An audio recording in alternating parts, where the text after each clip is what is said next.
अनेक शब्दों के लिए एक शब्द। One word substitution. अनेक शब्दों के लिए एक शब्द। जिसकी कभी मृत्यु न हो। अमर, जिसमें दया की भावना न हो। निर्दय, जिसका आदि ना हो। अनादि, जो कभी बूढ़ा ना हो।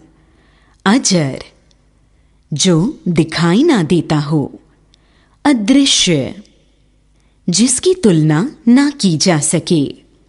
अतुलनीय, जिसका कोई आकार ना हो। निराकार, जो जानने की इच्छा रखता हो। जिज्ञासु, हाथ से लिखा हुआ। हस्तलिखित, इतिहास लिखने वाला।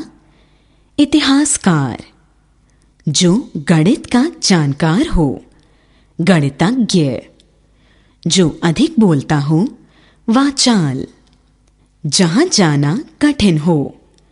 दुर्गम, जो किसी का पक्ष न ले। निष्पक्ष, ईश्वर में विश्वास रखने वाला। आस्तिक, ईश्वर में विश्वास ना रखने वाला।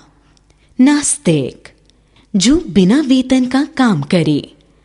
अवैतनिक, जिसे पहले पढ़ा ना हो। अपठित, नगर में रहने वाला। नागरिक। उल्लेखनीय।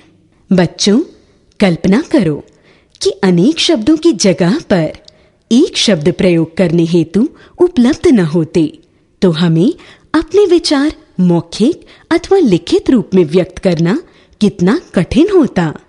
हिंदी भाषा में इन अनोखे शब्दों का बहुत महत्व है। उल्लेखनीय। बच्चों, हमें भाषा को संक्षिप्त और प्रभावी बनाने के लिए अक्सर कई शब्दों के स्थान पर एक ऐसे शब्द का प्रयोग करना पड़ता है जो हमारे कथन को पूर्ण रूप से स्पष्ट कर दे।